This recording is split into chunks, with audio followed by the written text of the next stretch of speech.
Good day students. आज हम लोग नंबर सिस्टम के गुणनखंड के सवालों पर बात करेंगे। गुणनखंड के सवाल भी हमारे आने वाले एग्जामों में एक या दो पूछे ही जा रहे हैं रेगुलर, तो हम लोग इन पे बात करते हैं। चलिए इसके लिए हम लोग एक उदाहरण ले लेते हैं। मैं उदाहरण ले लेता हूँ 1500। आपसे पूछा कि 1500 के कुल गुणनखंड कितने होंगे। देखिए, गुणनखंड के सवाल करने के लिए सबसे पहले आपको कोई भी सवाल करने से पहले उसके अभाज्य गुणनखंड जरूर निकालने पड़ेंगे। तो 1500 के आप अभाज्य गुणनखंड निकाल लीजिए। 3 इंटू 5 एंड 25 इंटू 4 होता है। चलिए इसे और तोड़ लेते हैं। 3 की पावर तो एक ही रह गई, 5 की पावर यहाँ पे 1 और यहाँ पे 2, तो यानी 5 की पावर 3 आ गई। 4 को 2 की पावर 2 लिख सकते हैं। अगर आपसे पूछा जाए कि अभाज्य गुणनखंड कितने हैं, तो अभाज्य गुणनखंड बहुत आसानी से आप लोग बता सकते हैं। बस इनकी पावर को जोड़ना है। 3 2 5 और 1 6। इस तरह से इसका अभाज्य गुणनखंड का आंसर 6 आ गया। लेकिन अभी मेरे पास जो सवाल है उसमें मेरे से पूछा गया है कि 1500 के कुल गुणनखंड कितने हैं। तो 1500 के कुल गुणनखंड निकालने के लिए मुझे इनकी पावरों को उठाना पड़ेगा। जैसे 3 की पावर 1 है, 5 की पावर 3 है और इसकी पावर 2 है। बस मुझे इनमें एक एक ऐड करना है। बस 1 1 ऐड कर लीजिए और इनकी गुणा कर दीजिए, आंसर आ जाएगा आपका। यानी 2 4 और 3, 2 चौक 8, 8 या 24। तो इसके अगर मेरे से पूछता है 1500 के कुल गुणनखंड कितने, तो मैं आसानी से ज्ञात कर लूंगा 24।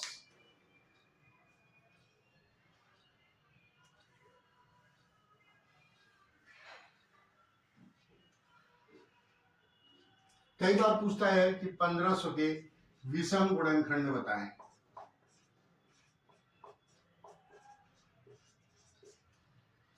पहले मुझे अभाज्य गुणनखंड जरूर करने हैं।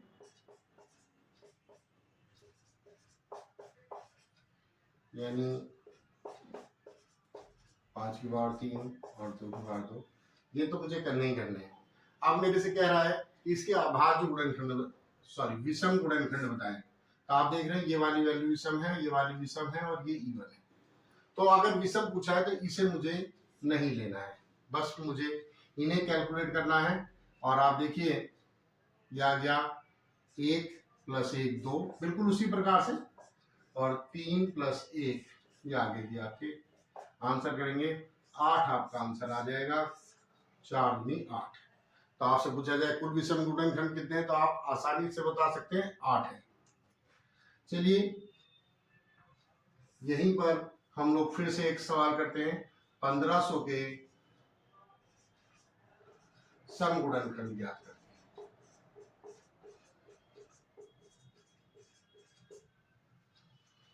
फैक्टर हमारे पास अवेलेबल है।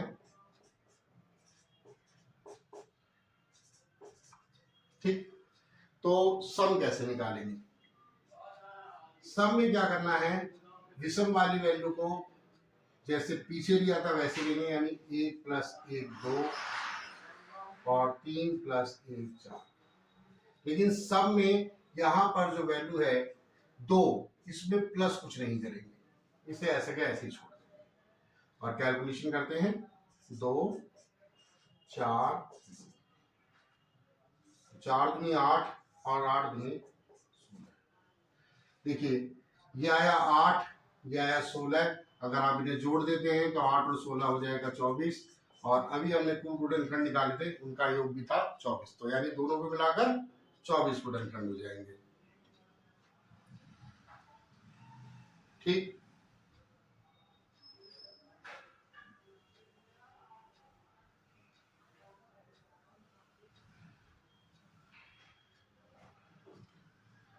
तो हम लोगों ने अभाज्य गुणनखंड, कुल गुणनखंड और सम गुणनखंड और विषम गुणनखंड निकाल लिए। अब हम इनके योग की बात करते हैं।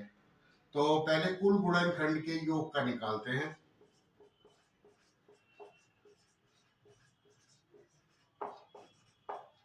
योग चलिए 1500 को ही लेते हैं,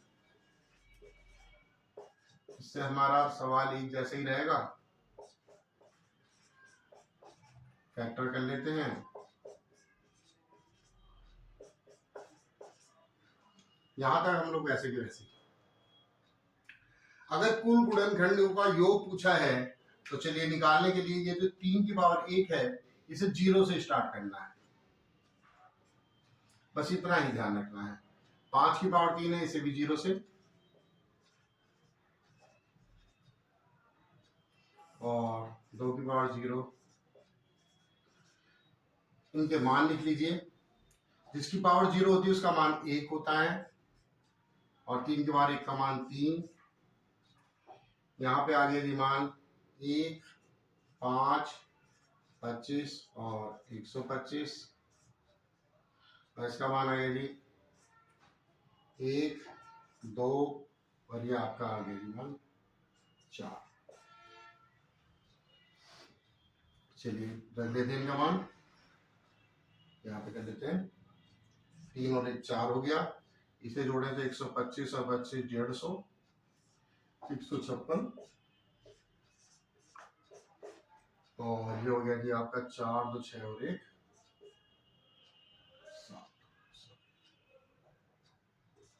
7। चलिए पूरा कर लेते हैं।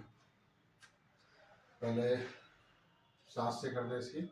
7 6 42, 84, 7 5 35 और 4 39, 3 हासिल, और 7 1 7 और 3 1012 आ गया। और अब 4 से भी गुणा कर सकते हैं। 4 दूनी 8, 4 दूनी 36 और 4 एकम 4। तो इस प्रकार अगर आपसे पूछ रहा है कि इसके कुल गुणनखंडों का योग, तो 4308।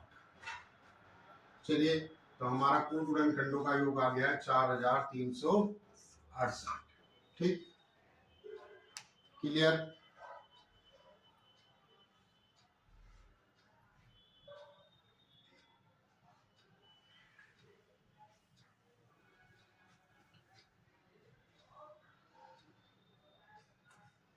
अब हमसे पूछा कि इसके विषम गुणनखंडों का योग बताओ। विषम गुणनखंडों का योग तो कैसे निकालें भाई? कुल निकाल लिया, विषम की बात है तो विषम में बिल्कुल वैसे ही निकालेंगे जैसे हमने विषम के गुणनखंड निकाले थे। इसमें हम सम की ओर ध्यान नहीं देंगे, और बाकी सारा का सारा मान हमें निकालना है। यानी कि 3 की वैल्यू को, यह आ गया आपका 1 और यह आ गया 3।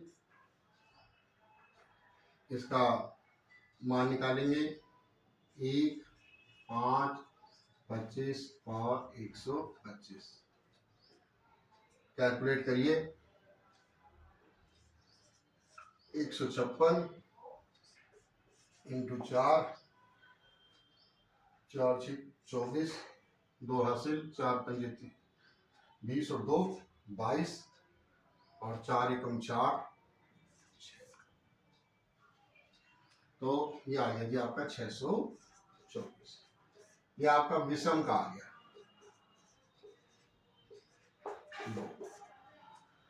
तो आई थिंक कोई परेशानी नहीं है।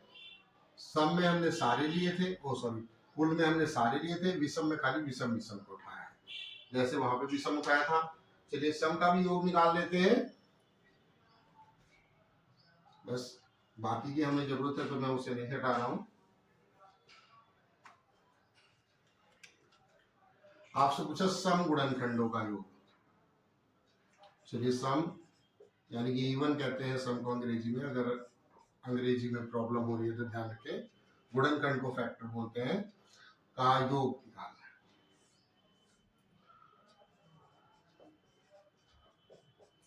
बिल्कुल वैसे ही निकालेंगे, कोई इश्यू नहीं है, आसानी से निकलेगा। देखिए जैसे इसका मान आया था 1 और 3 4, जैसे इसका मान आया था 1 5 25 और 125। पर यहाँ पे थोड़ा सा चेंज करना है, यहाँ पे इस वैल्यू को नहीं दिया जाएगा, खाली इसे लेंगे, यानी कि 2 को और 4। चलिए करके देखते हैं। अभी हम लोगों ने इसकी गुणा करी थी, 4 गुणा 156 गुणा 6, तो ये गुणा करी थी 624 आया था, और 6 से गुणा कर देते हैं, 6 चौक 24, 2 हासिल, 6 दूनी 12 और 2 14, 6 6 36 और 1, तो सम का योग आ गया है 3344। चलिए इसे जोड़ के देखते हैं, 624 के साथ 8 4 2 6 7 6 13 43। अगर आप ध्यान से देखेंगे तो टोटल योग था 436, यानी कि हमारा आंसर बिल्कुल सही है। सम और विषम का योग मिलकर टोटल योग के साथ मिल रहा है, यानी हमारे आंसर सही है। तो फिर से एक बार मैं रिपीट करता हूं, अगर टोटल का योग निकालना है तो सबको 0 से पावर लिखिए, मान रखें और इनकी आपस में मल्टीप्लाई कर दीजिए। अगर विषम की बात है तो खाली विषम लेना है, और सम की बात है तो सम में खाली 2 की पावर 0, सम में खाली 2 की पावर 0 छोड़ देना, खाली 2 वाली वैल्यू छोड़ देनी, और कोई आएगी नहीं, क्योंकि 8 16 32 सब सम का मतलब खाली यहाँ पे 2 से बात कर रहा हूं मैं, खाली 2 की पावर 0 छोड़ देना, 1 5 छोड़ देना, बाकी सब लिख देना।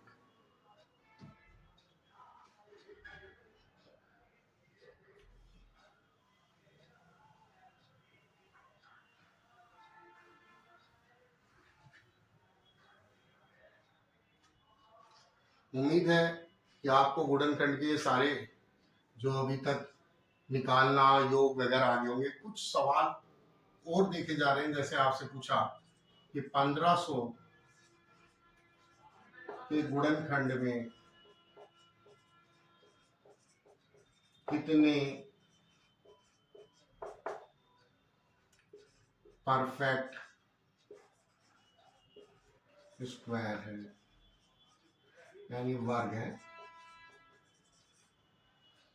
तो पहले तो हम लोग वही काम करेंगे जो करना है, फैक्टर तो लिखने ही लिखने हैं, 3 का 5 का और 2 का, 2 की पावर 2 5 की पावर 3,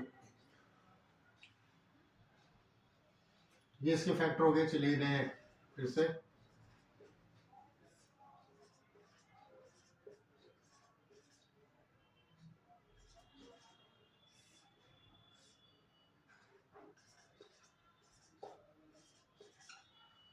आपसे पूछा कुल कितने परफेक्ट स्क्वायर हैं या पर पूर्ण वर्ग है, तो कैसे निकालेंगे। आप जानते हैं इनका मान 1 होता है, तो यह अपने आप में वर्ग है ही, ठीक। अच्छा, इसकी पावर 1 है तो ये वर्ग नहीं है। ये देखिए 25 वर्ग है, ये वर्ग है, तो कितने कितने वर्ग हो गए। इस लाइन में देखूं तो वर्ग खाली मेरे पास 1 है, इस लाइन में देखूं तो 1 और 2 2 है, एक तो ये वाला हो गया, ये वाला हो गया, तो एक तो वर्ग होता ही है। और इस लाइन में देखूं तो मेरे पास वर्ग है 2। तो पूछने लगा कि 1500 में कुल कितने वर्ग हैं, तो मैं कहूंगा जी मेरे पास वर्ग है 4। एक को हमेशा लेना है, क्योंकि एक हमेशा परफेक्ट स्क्वायर होता है। तो कितने वर्ग हैं हमारे पास, 4 है।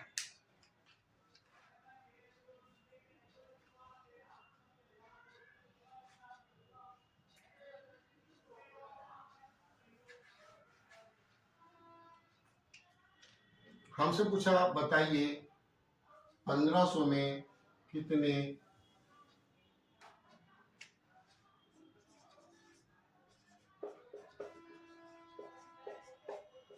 परफेक्ट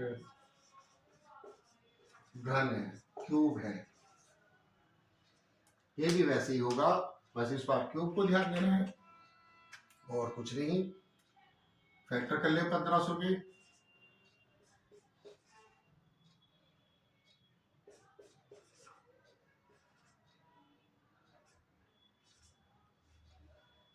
फैक्टर हो गए, पावर लिख ली। चलिए इधर लिख लेते हैं इसी प्रकार से।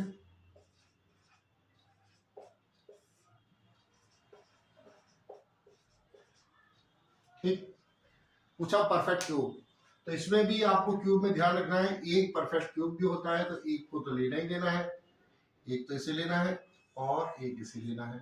तो कितने हो गए भाई, 2 हो गए। और इधर इधर तो खाली एक ही रह गया, और इधर इधर भी खाली एक ही रह गया। तो अगर मैं इनकी मल्टीप्लाई कर दूं तो आंसर क्या आएगा, 2। तो आपसे पूछा जाए कि 1500 में कितने परफेक्ट क्यूब है, तो आप बताएंगे 2 हैं। ठीक, तो इस प्रकार आप लोग गुणनखंड पर आधारित, चाहे वो आपसे पूछे कुल कितने गुणनखंड हैं, सम कितने हैं, विषम कितने हैं, इनका योग कितना है, आसानी से निकाल सकते हैं। अगर कोई कंफ्यूजन हो तो एक बार वीडियो को देखिए। अगर तब भी कुछ दिक्कत हो तो आप मेरे कमेंट बॉक्स में जाके कमेंट करें। और मैं आपको एक सवाल देता हूं, ये एग्जाम में आया हुआ है, 112 के आप